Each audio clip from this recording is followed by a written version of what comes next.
That's so cute. Welcome to the Holistic Kid Show. My name's Anne. My name's Abdullah. And my name's Imad. We're the Holistic Kids here to educate about us kids from the inside out. We as kids know that food is fun. With every celebration, we lunch on our favorite foods. Actually, you're right. All the holidays are general food. Valentine's candy, Halloween candy, Thanksgiving, pumpkin pie, Christmas cookies. So I guess all these food is associated with happiness. Well, for everyone messaging, for everyone message that the brain sends down to your gut, the gut sends up 9 messages. So food actually affects our mood. It's crazy, right? Yeah. Like Wow. the brain is here, but then the stomach is here. And so food actually affects mood, but all that junk food can make us moody and basically make us mad, angry, sad, really change up in our mood. What? No way. How? Then why do they eat? Why do they eat it when they want to be happy? Well, the food that they actually eat would impact their mood the wrong way. So it's really confusing, right? Because you want to be happy, but eating the foods that don't make you happy. Well, today we are so incredibly honored to speak with an international speaker. She's international, guys. International. Dr. Anna Cabeca she was actually in Paris just last week. How was the Eiffel Tower? Beautiful. So beautiful. Is it like really big? It's like Oh my gosh, it's really big and it's just so amazing because it's a monument. And like it's just this huge monument. Serves no other purpose than to really honor and recognize the people that served and that are there. That is so amazing. amazing. Amazing. Well, now she is here with us to help us clear up some of that confusion. Yeah. Wow, what And an honor. So it's my honor to be here with you guys. Thank you for having me. It's our pleasure. It's our pleasure. It's our pleasure. So, Dr. Anna Cabeca, DO, OBGYN, is triple board certified. And Wow, 3. That's a lot. and yeah, and for the past 20 years, she served over 10,000 women in her private practice and millions more through her books and online videos and articles. When her own health took a troubling turn, she sought out the wisdom of healers around the world. She learned that modern medicine and time tested natural remedies are not at odds. Working together, they create great results and true well being. You like using delicious, healthy foods and simple style changes. Dr. Anna reclaimed her health and life, fueled by her belief that every person deserves to be empowered and in control of their health and life. She developed the Keto Green lifestyle, which has helped thousands of women around the world. We are so honored for you to be today. So honored. Oh, So honored. again, it's my So, honor. It's a great topic and you introduced it so well. Love it. How did a woman's doctor go from that to loving tradition? Would love to know your story. We would love to know your story. yeah, because you loved, like, not you used to basically go to being a woman's doctor, but now nutrition. Like, how does that like put together, right? Yeah, no, I mean, I delivered babies and, was that really loved all of that. And so what it came to though is to recognize to help my patients, we have to use food as medicine. And it was in my own healing journey where I was pretty sick. I was really sick and depressed. That is really sad. And that made me use food as medicine. And as I did, I felt happier, more joyful, more centered, and more at peace, which was a big deal because I'm a mama too. I have 4 daughters. Yeah, we have four. There's 4 boys of us. Yeah. We have no daughters, but we're grateful for that. Yeah. And lots of people eat junk food around the holidays because they want to. But how does that really affect their mood? I know that's a great question. We think that eating junk food, the sugar, right? Like it depends. Like sometimes junk food is sweets, like the candies and the cakes, and sometimes it's the salty, like the potato chips and the pretzels. So I usually say if you're craving something sweet, you're usually feeding sadness. You're really that's it to get happy. And when you're craving something crunchy, like that makes a sound when you eat, you're usually pretty darn stressed. And so crunchy means stressed, sweet means usually sad. So we eat for our mood, but these are quick fixes. And that's a really big thing to understand. But the problem is because they're high in sugar and high in carbohydrates, it takes us high and then brings us crashing down. So we're tired more later, we're maybe irritable more later, more moody and hungry again. Yeah, because it's tradition and cultures that sugar makes you happy. That's what all these sweets, all of these cookies, bake, like basically like pastries, they come out on the holidays and people gorge in them and they feast on them. But sugar is terrible for your mood, right? It is. And it's like even at a daily basis, if we have cereal for breakfast, for instance, that's usually very high in sugar, or if we have a bagel or a Pop Tart, those are high in sugar and have low nutritional value. So versus eating some eggs or cheese or vegetables or nuts or seeds, those are things that are going to really make you happy for the long term. Yeah, and also hear a lot about gut brain connection because the brain is here, but then the gut is over here. So, like, there's a pretty big distance between them. How do they connect? Can you please go into that with us and explain with us what that is? Yeah, well, we've learned a lot about the gut and the bacteria within the gut over the past decade. So we've really learned so much. And what we now know is that the gut is a producer of hormones. We produce neurotransmitters, specifically serotonin, and it also makes estrogen.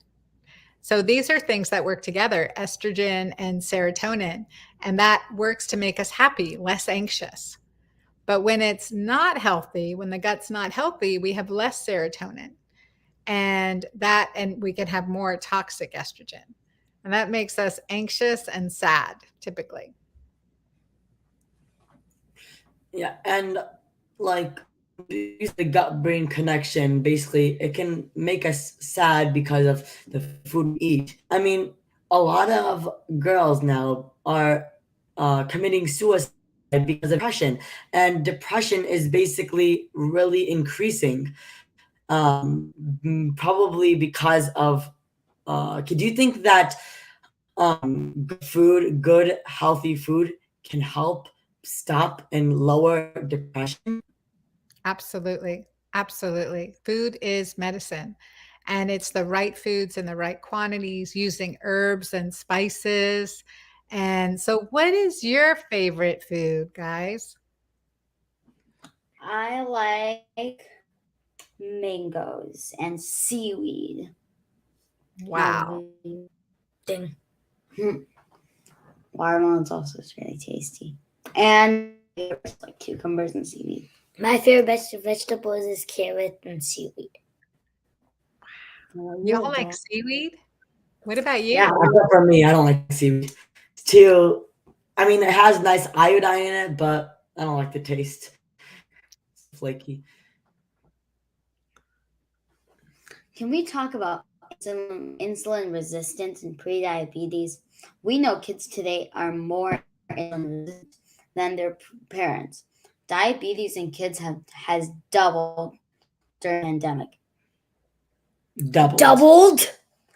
How is food impacting that? Does insulin resistance lead to mood issues? Yeah, absolutely. These are great questions. And definitely insulin resistance is that essentially that physiology that is like the way to explain when we eat sugar, when we eat carbohydrates, when we eat anything, our body's going to increase its glucose. And as a result, we increase insulin. But if we keep eating, like we have a snack again, the sugar increases and the insulin increases. And if you're doing that all the time, before too long, your body's not receiving that insulin, not hearing that message to use the glucose as energy or to store it as fat. And so you're taking more and more insulin to do that. It's kind of like, if you're sitting at the dinner table and maybe you have a dog and it's begging, it's like, oh, feed me, and it's barking a little bit and it's like, feed me, and you're like, you really work to ignore it. That's what's happening at the cellular level. Your body's kind of like ignoring this insulin until it gets so like, oh my gosh, you can't ignore it anymore. And then you give the dog a treat, then you're back to square one again next time you're eating. Yeah. But it's an infinite loop. Just like the alarm. So I'm 14, and when I get a little moody, my brothers call me hormonal. Does food affect our hormones, especially during ages 14 and like 18, right? Or 19. Yeah, absolutely. Food affects our hormones at every age, really does, because insulin's a hormone. We're stressed, we produce cortisol, another hormone. And as you're going through your puberty, your early teenage years, your body's secreting a lot more hormones too. And you can become more, your blood sugar can become more unstable. So making sure that you eat good, healthy fats and good protein is going to be really important to keep that blood sugar stable so your mood doesn't go up and down. Yeah, I mean, it's really important to keep your mood like not going up and down. We don't want like one day, like 1 minute you're super sad and depressed, the another one you're like super happy, and then you're getting like really hyper, and then you crash and you become depressed again. It's like really confusing. Right. That's true. So do you guys notice a food that does that to you? Is there something you eat that makes your mood go plummet, get angry, cranky? Probably After? sugar, like we said. Can But did you eat sugar? you put it inside the candy and What about us? Us. you eat sugar as well. Oh yeah, like There's like healthy coconut, sugar. There's like organic, organic sugar. Yeah. Yeah. You guys eat sugar. What do you mean? Yeah. You don't live on a rock. Okay. And me, it's like rice. Like rice isn't very. Right? Berries? Yeah, it makes me very angry and very moody. Yes, it does. You don't want to be around him after he has rice. Wow. Because rice is a high carbohydrate. So that also could be bringing your sugar and then bringing you down. So, wow. But if you are eating rice, maybe you add some extra fat to it, olive oils, nuts, seeds. That might help stabilize your blood sugar a little bit. Yeah. Oh, what other foods are good for our brains? Because you were talking about the fats, like nuts, seeds. Are those foods good for our brains and our mood? And what other things can we also have to fix our mood? One of the best research foods that are good for our brain actually looks like a brain, and it's a nut. Do you know what nut that is? Oh, the walnut. Yes. I thought the looks like a brain. Yeah, it does. Yeah. Yeah, it kind of does. So those nuts, walnuts, pecans look like brains, and they're really good for the brain.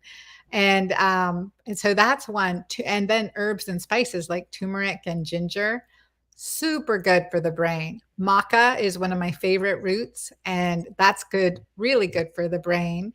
And it's good for your stress. It really helps with stress and helps with mood. So that's important. Let's see what else. Some of my other favorites are avocados because of the healthy fat, I and love it. certainly berries. Yeah, berries are pretty nice too. Like Yeah. strawberries, you got the raspberries, the blackberries, the They're blueberries. so sweet and juicy. Strawberries, I said that. cranberries. Oh, those are good too. Those are all good. Yeah. So Oysters, those are really good for the brain. Oh my gosh, do you guys eat meat? Or are you yes, vegetarian? we eat Yeah, meat. They eat meat. A lot of Okay. people think we don't eat meat, but we eat meat. Okay. Okay. Grass-fed, good meat for you. Fish is really good for your brain too. With good omega-3 fish oils. So Yep. those are good too. yeah. So there was a study published last month that showed young men with poor diet saw a significant improvement in their symptoms of depression when they switched to a high Mediterranean diet. A new study shows that, like, have you seen that in your in your patients where they've been eating a poor diet and that causes that symptoms of depression, but they switch to a different, healthier diet, and there's like enormous changes. Like they're a completely different person. Absolutely, absolutely. Your body has to detoxify well. In fact, just thinking about a friend of mine's son had a lot of mood issues, was diagnosed with, multiple mood issues. And he was from one psychiatric center to another. And he finally went to a functional medicine doctor. And the doctor looked at his Krebs cycle pathway. He looked at his amino acids and he found that he was really high in ammonia, means his detoxification pathways were congested. So within 2 weeks on a liver detox support supplement and diet, he was completely his old self, his old, like healthy, happy, able to get off his medicine that quickly. That quickly. That's how powerful it is. Our liver, organ, it's on the right side of our body, in the middle of our, to the right of our belly. And that organ is responsible for helping us, clean our blood, use our minerals and nutrients and hormones and process and cleanse out toxins in the environment. So when we have an issue with that, it can really affect us. But the good news is diet, in changing the way we eat, what we eat, when we eat, can make a really big difference. Yeah, I mean, that's amazing how someone goes from sad, depressed, angry, to basically being happy, positive, excited. I mean, you and my mother talk a lot about eating keto green. Would would that be healthy for kids to improve the mood? I mean, what is keto green? Yeah, that's a great question. And it absolutely would be it's great for kids too. So keto green is eating healthy fats, high quality protein, and lots of low carbohydrate, dark green leafies like cauliflower, cabbage, arugula, and sprouts like broccoli sprouts and alfalfa sprouts and Brussels sprouts, asparagus, eating good greens with your meat or fish or eggs or cheese and or other proteins, and then healthy fats too for our brain. So like with olive oil. And that is like a keto green plate, what I just described. There's no bread, there's no rice, there's no sugar. It's pretty good. Yeah, Yeah. that would be amazing. I'm kind of in the mood for salad right now.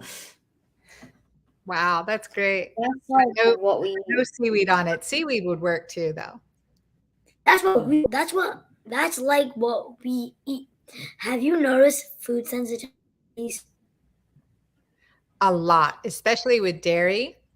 Food sensitivities can really affect your mood, and they can make you cranky, irritable, inflamed, and tired. And when we're tired, we or lack motivation.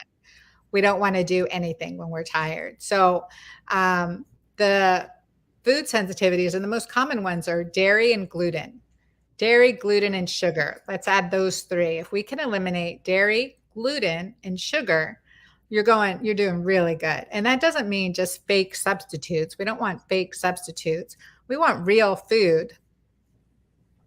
Yeah, because dairy, gluten, sugar, they can really take a toll on your health and your mood, especially if you have sensitivities. But what other foods can lead to that? Like, can make you tired and other stuff like that? Like, what other foods? So, other foods that can affect your mood. Well, really, if there's anything you're allergic to, that's a big deal. If you're not able to digest real well, that will make a big difference. But things with preservatives, things that don't look like real food, like you can't. I always say, if you can pick it, peel it, fish it, hunt it, milk it, grow it, then for the most part, you can eat it. Yeah, if it was made in a lab, then, well, try to avoid it. Try to avoid it. Exactly. We call them Franken foods. Franken, you Yeah, like Frankenstein? Did you ever see the movie yeah, Frankenstein? Yeah, so we that say they're was pretty Franken well. foods. Yeah. So you have kids, right? I do. You have 4 daughters. So what do you feed them to keep their brain and body healthy? Well, they're old enough to feed themselves now, so that's pretty key. And Yeah. so they're at liberty to experiment down whatever path that they want. But like for example, my daughter last night, my 26-year-old Amanda, my firstborn, she had a a green pepper, and she stuffed it with ground meat, onions, and red pepper, and some radishes sliced up, and drizzled it with olive oil, baked it in the oven, and ate that. And it looks so, so good. So, so good. Yeah. So that's something that like that's one thing that they'll cook on their own. But we're also Middle Eastern background. So we like tabbouleh and falafel and hummus and baba ganoush. And those are some of our absolute favorite foods. Yeah, I like falafels as well. yeah, Waffles are waffles good. are good. So we love those also. Like we love eating Mediterranean food. Love the hummus, the falafel. Amazing combo. What is one thing kids can do today to improve their health? Ah, one thing that kids can do today is to improve their health. Um, the one thing is to spend more time outside. That's a biggie. And it goes beyond what we're eating, right? Food is medicine, but getting outside more is a key to living healthy. Getting sunshine, getting in nature, playing, running around barefoot outside. Those are the intangibles that really make a big difference in your life. So getting outside more is one big thing that kids can do. Yeah, getting outside is really important, Yeah. especially that summer and when you actually can get outside. Yeah. In the winter, it's freezing. So I do it sometimes. that's okay. Well, yeah, it's cold. So where can people learn more about you and your work? Thank you. Please join me at dranna.com, DRANNA.com. And that's where you can find out a lot about me, a lot of great resources and my products and programs that I've created, and on Instagram at the Girlfriend Doctor. So, and on Facebook at the Girlfriend Doctor. So definitely follow me. Follow me there. That'll be fun. Ask me anything. Thank you guys. It's been great fun being with you three. It's our pleasure. It's It's our our pleasure. pleasure. So you are so empowering, and we know you are so super busy. So Empowering. that's a little late, Iman. So we are so incredibly honored to have you on this show. I'm honored to be here. Thank you guys. It's been so fun. You guys take care, and I'll see you next time. So everyone, make sure to follow Dr. Anna on social media, and kids, make sure you get her books for your mom. They are amazing. So now to recap Dr. Anna's key points. It is undeniable that our children's brains are being shaped by changes in media, technology, lifestyles, and other conditions of our modern society. Nutrients regulate every single chemical reaction in your child's body. Chronic inflammation hijacks your child's brains, and studies found that inflammation was found to decrease the strength of the connection between the prefrontal cortex, what somewhere on your brain, I forgot where it was, and the amygdala. So are unable to control our emotions and impairs the gut bugs and lead our hormones being out of balance that directly affect our mood. Studies have shown that those children that eat a rainbow diet of whole foods, color, fiber, nutrients, minerals, and healthy fats actually have healthier brains, less violent, improved behavior bodies when most chronic conditions are due to chronic inflammation, which comes from the gut. It is important to optimize the house immune system, which is the gut, in your and your child's gut and brain are constantly talking to each other. So it is important to start with food because the food we eat definitely affects our mood. Food is medicine. By getting outside getting outside is more of a key to living healthy. Go barefoot outside, get ground, basically put your feet on the dirt, smell the grass, the flowers, basically get in nature today. Lots of colors of fruit and vegetables. Make sure you are not missing key nutrients in your body, which need where your body need function well. It is great to eat keto green. If you want to know more, get Dr. Anna's book too. Make sure to eat lots of healthy fats for our brain, including foods that look like our brain, like walnuts and pecans, and lots of veggies and clean protein like fish and grass-fed meat. Remove junk food. Junk foods actually destroy the gut and leads to hormonal imbalances that leads to the brain and body. And remove these sensitive franken foods from your house today, like dairy, gluten, and sugar. Thank you everyone for tuning in. Until next time, I'm Zansari. I'm Abdullah. And I'm Iman. Follow my family and I on social media, the Holistic Mom D, and look out for my mom's Holistic RX, your guide to healing chronic inflammation and disease. The Holistic RX for kids, the brains and bodies in a changing world, and the amazing children's book we wrote about Adam's healing adventures, The Power of Rainbow Food. So check it out on Amazon. Yay! We have a special gift for all of us. For everyone listening. Yeah, for Not everyone for us. listening. Oh yeah, for everyone listening. Because we are almost at our 2-year mark, we want to give you all our soul dessert cookbook. We know most kids love sweets, so we put our favorite recipes just for you. Check it out on the description of this podcast. Where it is. And kids need to learn other kids. Please download our podcast on iTunes and leave a review so other kids and families can benefit. We work together to create a healthier future for all of us and the planet. Join us next week for another episode of The Kid Show, where kids are empowering kids. Thank you, Bye, everyone. everyone.